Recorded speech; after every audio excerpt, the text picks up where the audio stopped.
Today, I'm joined by Allen Levings, managing partner of Growth Foundry. You've got to be more transparent with your pricing. What's your view on behavioral signal like click-through rate and direction request? Do you think these are still key ranking factors for GBP? What's the biggest challenge for scaling an SEO agency in 2025? You're going to lose clients. If I'm the smartest person in the room, I'm in the wrong room. I need to change rooms. How do you identify and retain high-value local clients instead of chasing these vanity metrics? Everyone using the same thing in local SEO right now. Like the framework is quite common for everyone, right? We've been using this for years now. So what the different things you would suggest them to use right now along with these traditional SEO steps? Welcome to GrowPod. Today I'm joined by Allen Levings, managing partner of Growth Foundry and the founder of Series 5 Digital Marketing. Allen has years of experience helping businesses get better leads through smart digital strategies and data-driven SEO. And in this episode, we'll dive into how local SEO and AI are reshaping lead generation, especially local SEO, and how agencies can scale effectively and what future of local marketing looks like in 2025 and beyond. So if you're running a marketing agency, doing local SEO, or just want to learn how to attract better clients or improve your Google My Business result, this one is for you. Allen, how have you been doing? I'm good, man. Thanks for that intro. Really appreciate it. Yeah. And thank you for joining us today. And I'm going to start the question. So the first question for you, how do you see AI-driven marketing tools changing how agencies generate leads for local businesses? Yeah, great question. I think that's a question that's on everybody's mind right now, right? How do I use it? How do I use AO or AI? I think AI is really going to streamline agencies. Agencies that are using it correctly, they're going to be able to streamline their operations, become more efficient, and that's going to allow them to offer more robust services at more affordable prices. For example, I built a custom GPT. I'm getting ready to release it to the public called Local Link Hunter. In local SEO, hyperlocal links are super important, and my Local Link Hunter will find up to 120 opportunities within just a couple of minutes. Finding 120 opportunities before used to take hours, days. You got to hire a VA or you got to spend all this time doing it yourself, and now you're going to be able to do it in just a couple of minutes. So instead of spending money on personnel or that time, now I can spend that money and spend that time obtaining those higher quality hyperlocal links, which is just going to allow me to get better results for my clients, without having to charge them additional. So. Yeah, that's very interesting. And yep, I also think the same. Tools are something definitely going to use for now. And so do you think AI-based audience modeling will replace the traditional demographic targeting that you used to do? I think they work hand in hand. What I mean is, we always talk to the business owners. We want to know who the business owner wants to service, what areas of town, their demographics, things like that, because they're going to know their town better than we are, right?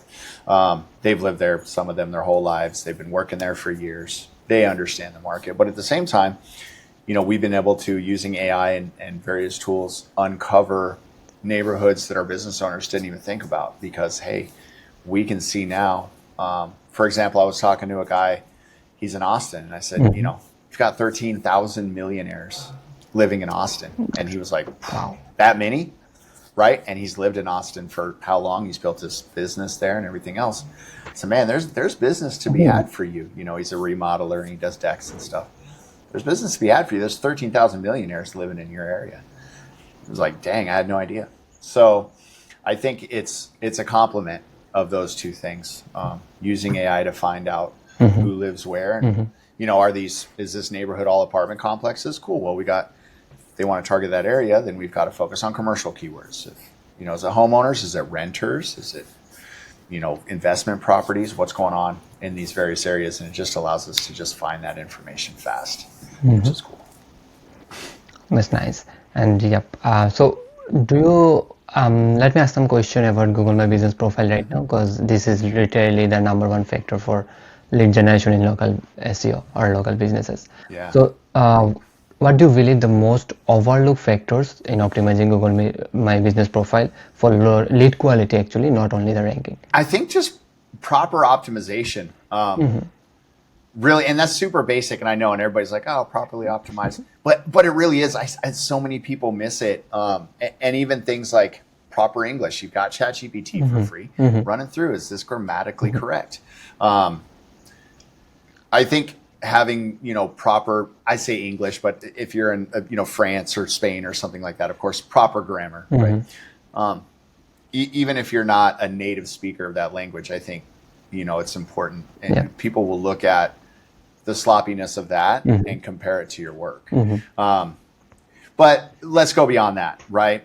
Everybody can say, "Oh, just do the basics." That's not what the audience is here for, right? I think what I'm seeing more and more is you've got to be more transparent with your pricing, especially, and your services. So many people, I've talked to business owners for years, and I go, "Can we put pricing on your?" No, I don't want my competitors to know, or I think it'll scare people off, or whatever. And maybe there's a little bit of truth to that, but at the same time, AI is looking for those answers. People are going in, how much does it cost to install a ceiling fan in my house? And the website and the GBP that answers that question, one, is going to get the lead, and two, it's going to be a better lead, because when you pick up the phone, they're not, "How much is it?" "Oh, it's going to be $250. Dang, they already know the price. They just want to know, can you come today, and can you do it correctly at that point? So it's going to be an easier close. It's going to be a better lead for the business owner, and you're going to surface more in rankings and AI visibility because you've got that transparency. Honestly, this is what you just say. I think this is a very important one, and for AI, I guess this is something really important, because I'm recently working with the same kind of a business for Medispa. Maybe there was a query, like they were asking for might be a Botox or something. How much does it cost? So no one literally covering this query. Everyone was like, "I'm not going to cover," or something like that. But somehow we just updated our website copy. We mentioned that this is our price range between this and that, not the exit price. We're just mentioning the price range. We are charging something this or that in that area. Literally after a week, we actually started getting leads from this kind of queries, and people search for those. You have to understand how search engines are changing. Totally into that. That's a really good advice, honestly. I think something very unique too. Yeah. Just look at the people also ask snippets, right? Yeah. You put in even electrician near me or Botox near me. Look at the people also ask snippet. What are they all? How much does it cost? Should I hire a handyman versus an electrician? Which one's going to cost? It's all about cost. People want to know that cost. Even some people are also, for example, plumber near me, under $500, something like that. These are very common queries, right? These are very common queries these days. That's a nice answer from you. Okay, so another question in local SEO. So how can local SEOs build entity authority beyond backlinks? How they can do easily by using mentioned reviews, or do you think brand consistency is something they can use here? Yeah, brand consistency for sure is definitely one. Getting mentions all over the place, not just backlinks, but getting mentioned. Even things like on Nextdoor, especially for local businesses, the Nextdoor app and website, we see recommendations all the time, and nobody's going to link to you necessarily. But they're going to mention your brand, and AI is looking for those. Just have a conversation with AI. Hey, how did you select these businesses that you gave me? And it'll tell you, because I see them mentioned in a bunch of places.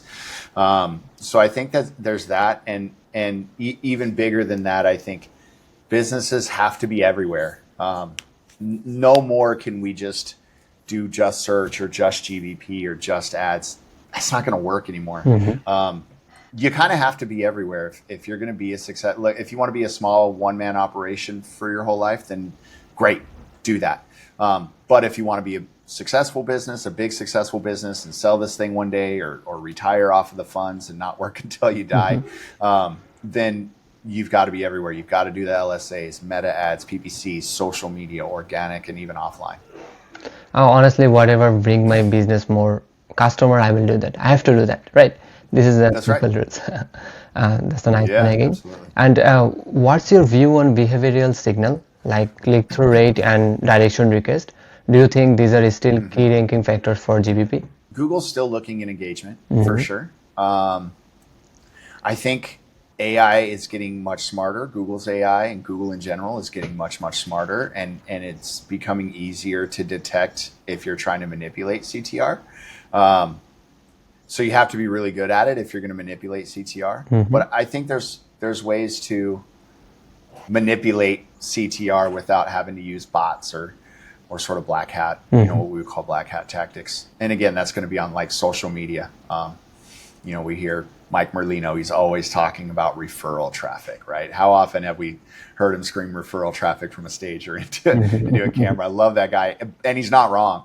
Referral traffic coming in from social media, coming in from Yelp, coming in from various places is a great way to get that engagement on your GBP without having to use bots and programs that just aren't working as well as they used to anymore. So. Yeah, I also think these days these kind of signals are much more important than anything else. And one question ever now, we are coming to that.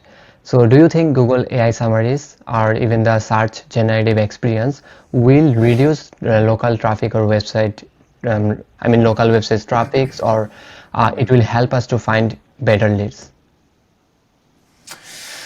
I think both. I think the people that are being transparent on their websites and putting up things like pricing and talking about their services and the processes and being transparent about who they are and what they do and where they do it, I think it'll filter better leads. For those people that are trying to black box their stuff, hide from their competitors, or maybe just don't have that worked out yet, so they don't feel comfortable putting it out on their website, I think they're going to see reduced traffic because AI and SGE just isn't going to be mentioning them anymore. But the people that are thoroughly covering in a succinct way, as opposed to building out long sales pages about swapping out an outlet, 1,500 words about swapping out an outlet, it's mostly sales fluff. But people that are answering questions in a succinct way and answering them transparently, I think will filter out better leads. Yeah, and this is one of the easiest way to rank on AI as well. Updating your website copy. I guess I was talking to someone before our podcast, so we're talking the same thing. How important is it to update your website copies? So like using USP, this kind of question everywhere.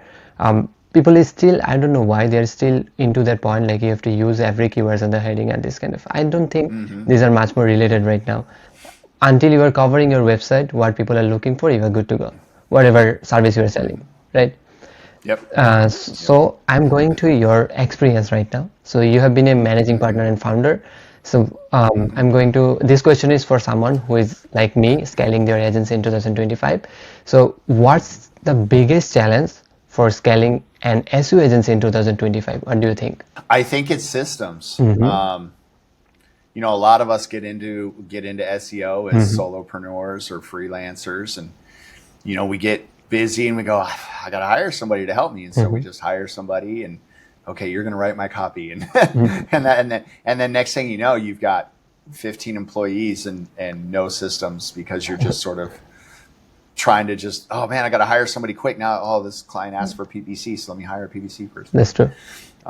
So I think having systems in place, something that allows you to give consistent deliverables, consistent results, is kind of the most important thing for scaling your agency. And you just got to have that stuff in there. And if we're talking about the system, in your opinion, what the main system you're talking about? What should be the starting system any agency should be focusing more? If you're trying to scale your agency, I think your starting system is sales. You've got, without a sales pipeline, no amount of results, because the reality is that we're all going to lose clients. Things are going to happen. People are going to retire. They're going to sell their company to a PE agency that has their in-house team. Somebody's going to come along and undercut your price, and the business owner is going to go do that, or things are going to happen. You're going to lose clients. You're going to. Period. So you've got to have sales. I think would be the first thing that I would do. Beyond that, I think you just got to have really clear SOPs on everything that you're offering. If you're offering PPC, you've got to have clear SOPs on that, and they have to be detailed SOPs. Assume the person you're handing it to knows nothing, and write your SOP for them. That's true. That's so true. Okay. And Many agency owners struggle to balance, the client results and the business growth. This is so important. Like these two always have been some collisions. How do you manage that trade-off? Yeah. Yeah, I've talked to people that are like, every time I close clients, now I'm stuck in fulfillment and I stop closing clients and then I find myself in emergency mode. I think you've got to hire probably faster than you think you do. And you've got to hire people to fill fulfillment gaps. For me, it's fulfillment. I think business growth is on the ownership and the leadership of the company. As managing partner, business growth is it's not on my account managers. It's not on my GBP guys. It's on me, me and my business partners. So I think you've got to hire people to fill to fill gaps within your offering, or things that maybe you're just not as good at, or even that you hate to do. If you hate writing content, like for me, can I write content? Yes. Do I want to write content? No. So I just don't feel like I'm great at it. I mean, I put out content that ranks, sure, but I don't know. I feel like there's people that are better at it than me. So those were the first hires that I did, were content writers. And I think you have to give those people, leeway and instill a culture with those people of, hey, if you see a better way to do this, tell me. Don't let your ego or your pride get in the way. They're in it, doing it all day, every day. Like, let them tell you ways to be more efficient, and don't let your ego and stuff get in the way. Don't be the smartest person in the room. For me, if I'm the smartest person in the room, I'm in the wrong room. I need to change rooms. That's so. And as a founder, for example, I am the founder. What should be my first priority for an agency? What should be the things I focusing on? Results, for sure. Don't take people's money if you can't deliver results to them. And I always try to treat people's businesses as if it's my own, and so that means I need to get results for them. Okay. And another issue is like, we have been chasing a lot of clients. I mean, when an agency is growing, they get a lot of leads. So, but this is the main thing. Personally, my opinion, you don't need to take all of the clients. So how do you identify and retain high value local clients instead of chasing these vanity metrics? Yeah. So I think identifying the kind of clients you want to work for, first, you've got to understand the kind of client you want to work for. Do you want small businesses, single, we call him Chuck in a truck, right? It's just one guy. He's answering the phone himself. He's up on the roof, Joe's roofer, because it's just him. Is that the guy you want to work for? Or do you want to work for the guy that has, Pete with a fleet? We call him. He's got a bunch of trucks. He's got an answering service. He's got a corporate sort of setup with a marketing agency and things like that. So you've got to know who it is you want to work for. And then for me, I act as their marketing partner. I don't want to just be their SEO agency. I want to be their marketing partner. And sometimes that means, we go outside of the box and talk to them about growing their agency in a way that, might feel it's not in our lane, but at the same time, their success is my success. If they don't succeed, I'm going to get fired, right? So if I want to hang on to those people, and if I want to provide value to them, then sometimes it's got to be more about, here's how I make this page rank, and adding things. I had a plumber earlier this year. He was crushing it. All of his rankings were crushing it, and he was just getting all the SEO calls and stuff. He's like, man, what else can we do? Well, LSA and PPC was off the table for him. He's like, I've tried those things. They don't work for me. I'm not going to waste money on them. Don't even ask, kind of. So I said, what about billboards? I'm not a billboard company. You know what I mean? I can get a hold of graphic designers and I can find billboards. So let's try it. And so we threw up a billboard campaign, got him some calls that way. You know what I mean? And eventually just doing things like that, thinking outside the box, acting as their marketing partner, as opposed to just their SEO agency. He was able to sell his company to a PE firm, and he retired earlier this year. So I lost my job in that case, but I worked myself out of a job, but that's okay. I'm happy for him. Yeah, even if you lose the client, you get a great connection. Anytime he will refer anyone. Like in his whole life, if someone asks for, can you recommend a marketing agency? The first name will be you. right? This is Yep. this is something we need to do. Okay, and let's talk about some metrics again. How do you think Google Maps and these local ads will be evolving next few years as we are seeing a big wave of AI now? Yeah. I think we're already starting to see the evolution of that. If you look at, especially search results on mobile, the LSAs, the local ads, they look like what the GBP used to look like just a couple of months ago. And there was time I looked at it and was like, oh, the GBP is before the ads? That's weird. And then I noticed at the top it said sponsored, listings. And I was like, oh, these are ads. Look at that. And then scroll down, and in some industries like personal injury right now, on the organic map packs, they're removing the call button. So there's no more call button. You have to click into the listing to find the call button, or go through to the website to find the call button. So, Google's a publicly traded company. They're a private entity, and their mandate as a publicly traded company, they have an obligation to grow revenue and grow profit margins for their shareholders and become more valuable. And the only way they can do that is by charging people money. So they want to provide us with a free service because that gets people in and they get to buy our data, right? If something's free, it's not really free. You're paying them with something. And for us, we're paying them with our data. But they also need to improve their revenues, their actual cash revenues, and improve their bottom line for their shareholders. So it's just becoming more and more pay to play. And I think, like I said earlier, you've got to be everywhere. You've got to be in the ads. You've got to do all of that. I don't think getting away with just free organic is going to work anymore. That's so true. That's so true. And do you see multi-location data aggregation, like brand level local analytics, becoming a bigger trend these days?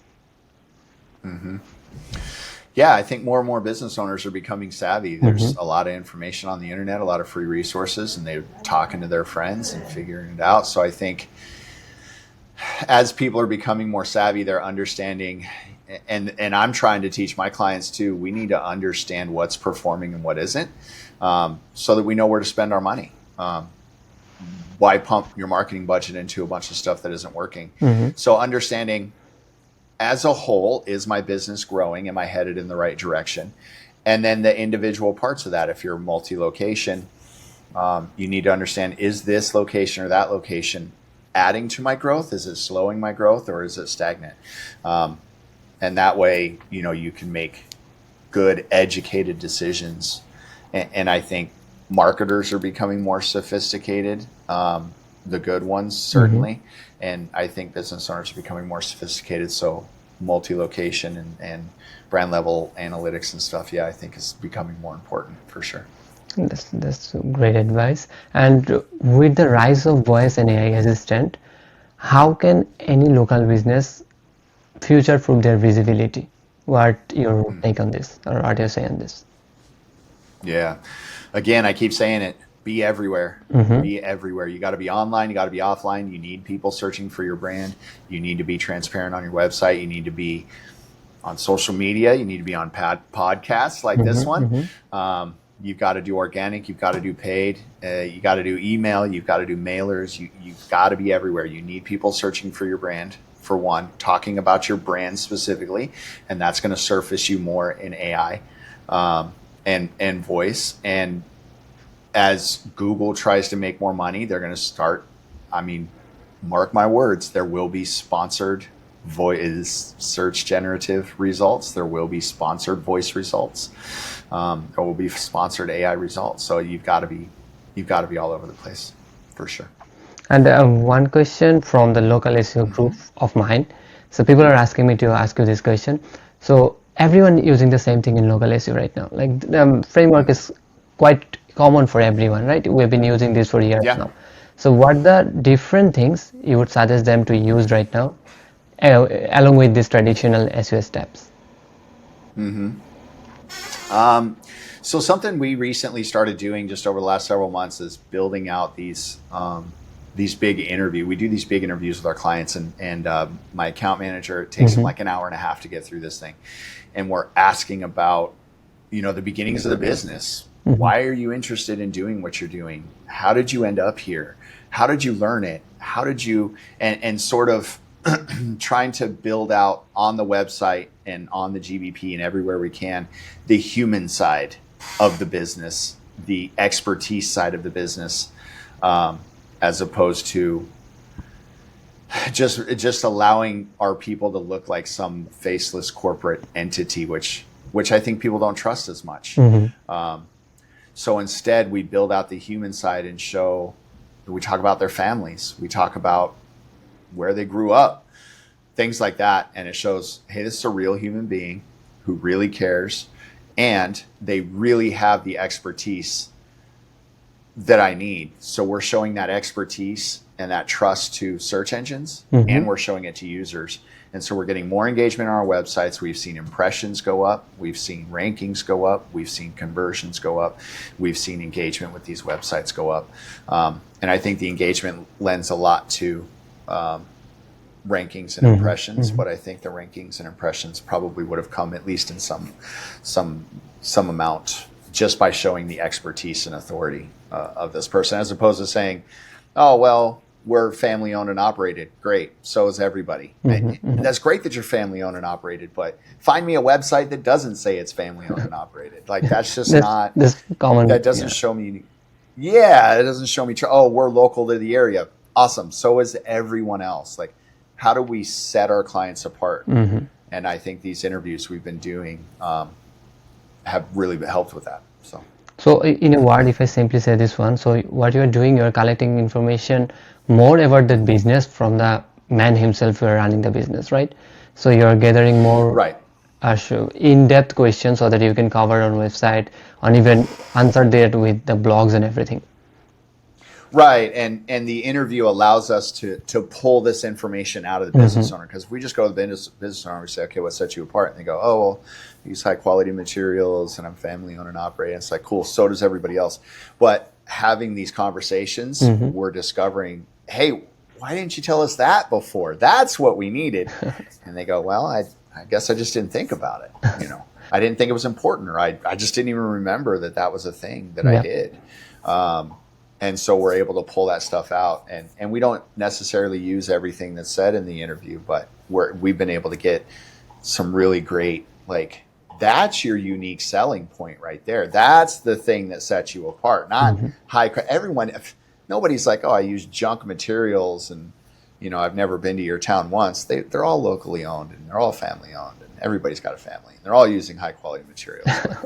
and these yeah, that's true. There's nothing wrong with it, but you got to set yourself apart. And these interviews have really helped us pull out information that's allowed us to set our clients apart from their competitions. Even some businesses, I've recently auditing one of the website. I just see something very interesting. They're using humor-based website copy there. Like something with more humor. There was really uncommon when I see that one. And the copy was very interesting. The copy was very interesting to read. It was not like something they're targeting SEO optimized. Their heading was SEO optimized, just okay. They're just doing this for more conversion. I think this is going to work. Like, this is literally different if you are visiting the 5 websites. And this is something I really like. People started making this kind of changes. And it's just quite cool to see. And I guess with I bet the engagement is a lot better too, because you're like reading sales fluff about how to fix a roof, but it's funny, so you want to see the next joke. So exactly. That's what I'm saying. I guess this is important. People, how fast people are going to realize this one, and the better the result will be for them. Okay, we are literally in our closing question right now. Okay. So same question. If you are start from an agency scratch from today, what would be your first 90 days operation look like? Yeah. It's building a sales pipeline, first and foremost. You can't do any of the rest of it if you don't have any clients. So you got to build your sales processes. You've got to understand what your offering is and not just, oh, I'm doing SEO. Well, what does that mean? And again, you got to set yourself apart, right? So you've got to, oh, I do marketing better than anyone. Okay, great. That's what they all say. So what actually sets you apart? So you've got to build that. You've got to make sure you have your systems and SOPs in place, even if you're not I'm not hiring anybody yet. Okay, but you will one day. And then you'll be too busy to build the system and SOP, and you'll find yourself behind the 8 ball. So try to have those in the first 90 days as well. And then when you do get to a place to where you're hiring people, hire good people off rip. even if it costs a little bit more. I started out just hiring, this guy says he can do the thing and he's cheap. And then I just end up having to let him go and do the thing myself because he just wasn't great. But every time I've spent a little bit more money and got that person that costs a little bit more money, almost every single time it's worked out really well. So I would say if you can't hire a good person, then don't hire. And maybe Alex Hormozy recently, I saw one of his videos. Every time he's saying this one, hire slow, fire quick. You have to be good at hiring people. Like it's totally depends how going to be fast your agency will grow. Like for an example, Telegram, they have only maybe 15 or 13 members, but a $1 billion company. Every of the members are the billion. So definitely everyone is important for your agency. And these are the key tags, by the way. I'm also taking notes for my agency as well. So this some of the question was from me, my side too. All good, man. Hopefully it helps. Okay, and thank you so much for joining this podcast. Honestly, this was really great conversation with you, and hopefully my audience will like that. And we're going to definitely distribute some of the contents from here. Yeah, love it, man. Thanks for having me on, and hopefully I just added some value to everybody. And definitely let me know if there's anything I can do to help. For sure. Thank you so much again to joining here. Bye bye. All right, man. Take care.